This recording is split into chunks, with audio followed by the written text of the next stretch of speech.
శ్రీకృష్ణ పరబ్రహ్మణే నమః. అరుణాయ నమః, అచలాయ నమః, రమణాయ నమః, రామకృష్ణాయ నమః, శ్రీదత్తగురుభ్యో నమః. మనం శివానందలహరిలోని ఈరోజు 24వ శ్లోకానికి వచ్చాం. కదా వా కైలాసే కనకమణి సౌధే సహగణై వసన్ సంభోరగ్రే స్ఫుటఘటితమూర్ధాంజలిపుటః విభో సాంబ స్వామిన్ పరమశివ పాహీతి నిగదన్ విధాతॄణాం కల్పాన్ క్షణమివ వినేష్యామి సుఖతః. కదా వా కైలాసే కనకమణి సౌధే సహగణై వసన్ సంభోరగ్రే స్ఫుటఘటితమూర్ధాంజలిపుటః విభో సాంబ స్వామిన్ పరమశివ పాహీతి నిగదన్ విధాతॄణాం కల్పాన్ క్షణమివ వినేష్యామి సుఖతః. కదా వా కైలాసే కనకమణి సౌధే సహగణై వసన్ సంభోరగ్రే స్ఫుటఘటితమూర్ధాంజలిపుటః విభో సాంబ స్వామిన్ పరమశివ పాహీతి నిగదన్ విధాతॄణాం కల్పాన్ క్షణమివ వినేష్యామి సుఖతః. ఇక్కడ అర్థం చెప్పుకుందాం. కైలాసే అంటే శివ నివాస స్థానముకు కైలాసమందు కనకమణి సౌధే బంగారు రత్నాల మిద్దె మీద గణై సహా అంటే ప్రమదగణములతో కూడి శంభో పరమశివుని యొక్క అగ్రే అంటే ముందర వసన్ ఉన్నవాడనై స్ఫుటఘటిత అంటే దృఢముగా కూర్చబడిన మూర్ధాంజలి పుటః శిరస్సునందలి అంజలి బంధము కలవాడనుగుచూ భో విభో భో సాంబా భో స్వామిన్ ఓ పరమశివ పాహి రక్షింపుము ఇతి ఇట్లు నిగదన్ పలుకుచున్నవాడనై సుఖతః అట్టి ఆనందానుభవము వలన విధాతృణాం తృణాం అన్నమాట ధాతృణాం కల్పాన్ అనేక బ్రహ్మకల్పములను క్షణమివ క్షణమాత్రముగా కదావా ఎప్పుడు వినేష్యామి గడుపుదును అని శంకరులు అంటున్నారు. అంటే మనం కూడా అలాగా ప్రార్థించాలి. ఈ మనస్సు ఎప్పుడు పరమేశ్వరుణ్ణి పట్టుకుంటుందా అవునా అని. అంటే క్షణాలు అంటే యుగాలు క్షణాలుగా గడిచిపోవాలన్నమాట. అంటే కైలాసమునకు చేరి ప్రమదగణములతో కూడా పరమేశ్వరుని ఎదుట హే విభో హే సాంబా హే స్వామిన్ హే పరమశివ పాహిమాం పాహిమాం అని పలుకుచూ సంతోషముతో అనేక బ్రహ్మకల్పములు నిమేషంబులుగా కాలం ఎప్పుడు గడుపుదునో కదా అంటున్నారన్నమాట. అంటే కష్ట సమయం వచ్చినప్పుడు తనకు నచ్చే విధంగా కలవచ్చినా తనకు నచ్చే సన్నివేశంలో పాల్గొంటున్నా ఊహాలోకంలో విహరిస్తున్నా ఆ కష్టాన్ని అందువల్ల వచ్చే మన క్లేశాన్ని మర్చిపోగలిగి ఆనందం అనుభవించగలం అని శంకర్లు ఈ శ్లోకంలో తెలియపరుస్తున్నారు. ఎక్కడా పరమేశ్వరుడు ముందనమాట. ఆయన ఊహల్లో ఎలాంటి ఆనందం పొందుతారో ఈ శ్లోకంలో వివరిస్తున్నారు. కమనీయమైన కైలాసంలో ఉండాలి. తాను ఒంటరిగా కాకుండా తన పక్క తనలాంటి భక్తులే ఉండాలి. అప్పుడు సంకల్పానికి లక్ష్యానికి సిద్ధి చేకూరుతుంది.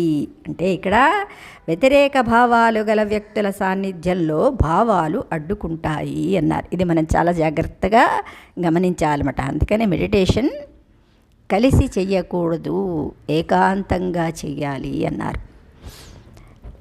ఒక యోగి ఆత్మకథలో కూడా ఆయన ఎక్కడో అటక మీద కూర్చొని లేదో చిన్న మూల కూర్చొని ధ్యానం చేసేవారు. అంటే 10 మందిలో కూర్చుంటే ఎందుకు డిస్టర్బెన్స్ అవుతుంది అంటే అందరి వాసనలు ఒకలా ఉండవు. అందరూ ఎన్నెన్నో మనసులో కోరికలు ఉంటాయి. ఆ కోరికలన్నీ కూడా ఈ ధ్యాన సమయంలో బయటికి వస్తాయన్నమాట. అప్పుడు ఒకరికి పొంతన కుదరదు. అంటే పక్కన ఉన్న వాళ్ళకి మన యొక్క ఆలోచనలు ప్రవహిస్తాయి. ఇక్కడ ఏంటి, వైబ్రేషన్స్ ఒకదానిలో ఒకటి కలిసిపోతాయి అన్నమాట. అందుకని ఆ స్థితి మంచిది కాదు అని ఇక్కడ చెప్తున్నారు. ఎవరి భావాలైతే ఒకలాగే ఉంటాయో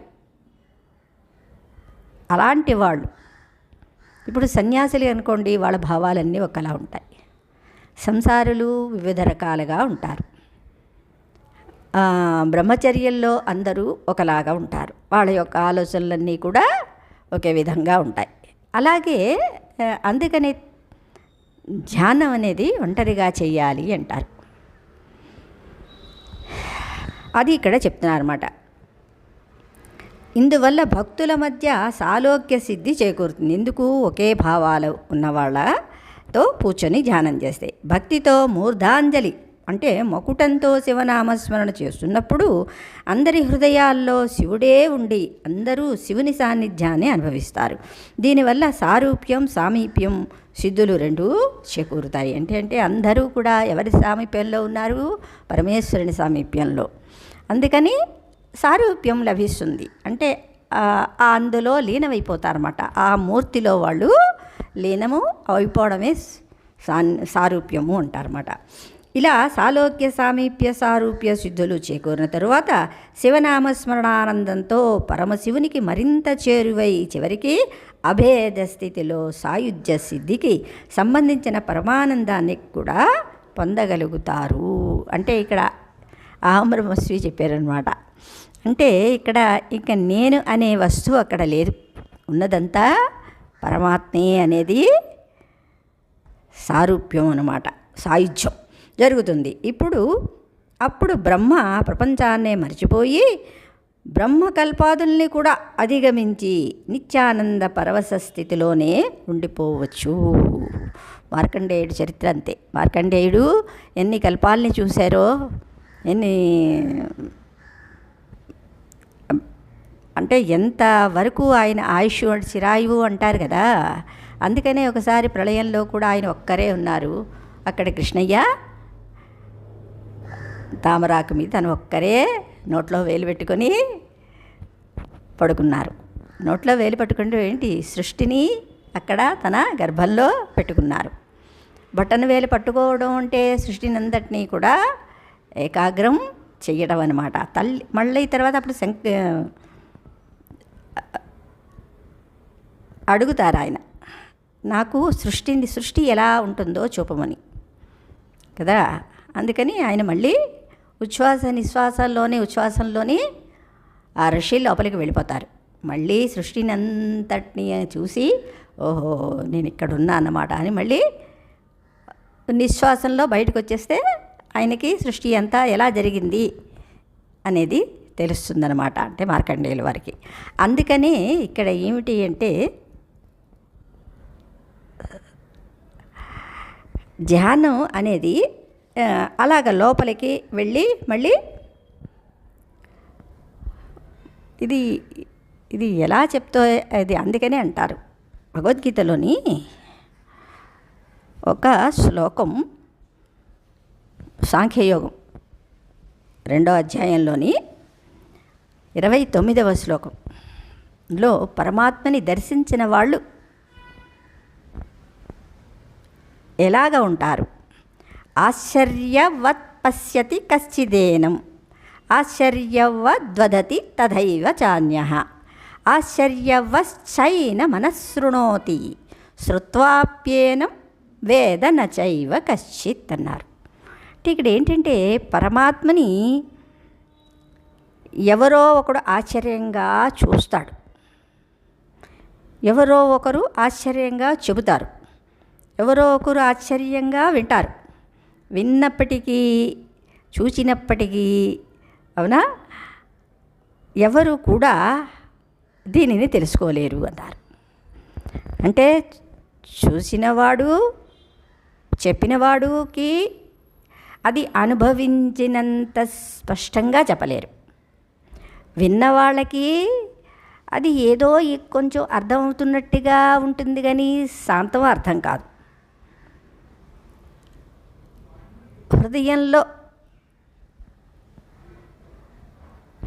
తెలుసుకున్న దానిని, అంటే తాను అనుభవించిన దాన్ని వాళ్ళకి అర్థమయ్యేటట్టుగా చెప్పటం అంత సులభమైనది కాదు. ఎందుకంటే పరమాత్మ అవాంగ్ మానస గోచరుడు, అంటే వాక్కుకి అందడు, మనస్సుకి అందడు, చూపుకి అందడు.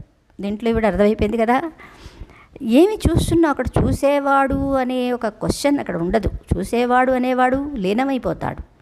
ఉన్నది నేనే అయినప్పుడు ఎవరిని ఎవరు చూస్తారు, ఎవరు వింటారు, ఎవరు చెప్తారు కదా. అది లాస్ట్ స్టేజ్ అనమాట. దాని గురించే ఇక్కడ దీన్ని అర్థం చేసుకోవడం కొంచెం కష్టంగానే ఉంటుంది. అయినా సరే చాలామంది అద్వైతాన్ని వింటున్నారు కాబట్టి కొంచెమైనా అర్థమవుతూ ఉంటుందన్నమాట. ఇంతకంటే కావాల్సింది ఏముంటుంది? జీవి తరించటానికి అని శంకర్లు ఉద్దేశం. మనకు నచ్చితే మనము అలాంటి స్థితిని, ఆనందాన్ని ఇహలోకంలో ఉండే పొందవచ్చును. ఈ ఊహ వల్ల వచ్చే ఆనందం ఎప్పటికైనా నిజంగా దక్కుతుంది. అంటే ఇక్కడ ఏమిటంటారు? ముందు శాస్త్రం చదవాలి కదవా. శ్రవణం మననం, దాన్ని మనస్సులోని మననం చేసుకోవాలి. తర్వాత దాన్ని మళ్ళీ నిధి ధ్యాసనం, అంటే ఆ దాన్ని మెల్లిగా నేతి అనుకుంటూ నువ్వు పరమాత్మ దగ్గరికి వెళ్ళాలన్నమాట. అందుకు నిర్మలమైన భక్తితో ఓపికగా నిరీక్షించాలి.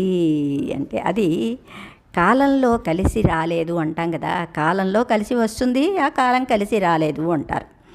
అందుకని ఏదో మనం కొన్ని రోజులు చేస్తున్నామే, ఏమిటి పరమాత్మ ఏమీ అందడు, ఇదంతా మన జీవితం వేస్ట్ అయిపోతుందేమో అని చాలామంది అనుకుంటారు.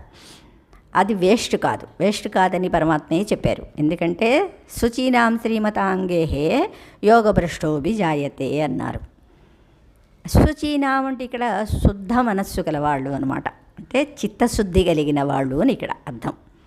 శుచీనాం శ్రీమతాం అంటే శుద్ధ మనస్సు కలిగిన వాళ్ళు ఐశ్వర్యవంతులు. ఐశ్వర్యం అంటే ఇక్కడ జ్ఞానం అని మనం చెప్పుకోవచ్చు, అవునా. శుద్ధ మనస్సు గల వాళ్ళ దగ్గర జ్ఞానం ఎక్కువగా ఉంటుంది. జ్ఞానుల దగ్గరికి, జ్ఞానుల యొక్క ఇళ్లల్లోని పుడతాడు ఎవరు? సగంలో మన పరమాత్మని తెలుసుకోకుండా చనిపోయిన వాళ్ళు అనమాట కొందరు. అందరూ కూడా ఎవరి కాలం చెల్లితే వాళ్ళు వెళ్ళిపోతారు కదా. ఆయుష్ మన చేతిలో లేదు. ఆయుష్ జ్యోతిష్కుడు చెప్పలేడు, ఎవ్వరు కూడా చెప్పలేరు. ఎందుకంటే మన పుట్టిక కూడా తెలీదు, మరణం కూడా తెలియదు. అలా అనమాట. శ్రీకృష్ణ పరబ్రహ్మణే నమః. జాగ్రత్తగా శ్లోకాలు అర్థం చేసుకుంటారని అనుకుంటాను. శ్రీకృష్ణ పరబ్రహ్మణే నమః.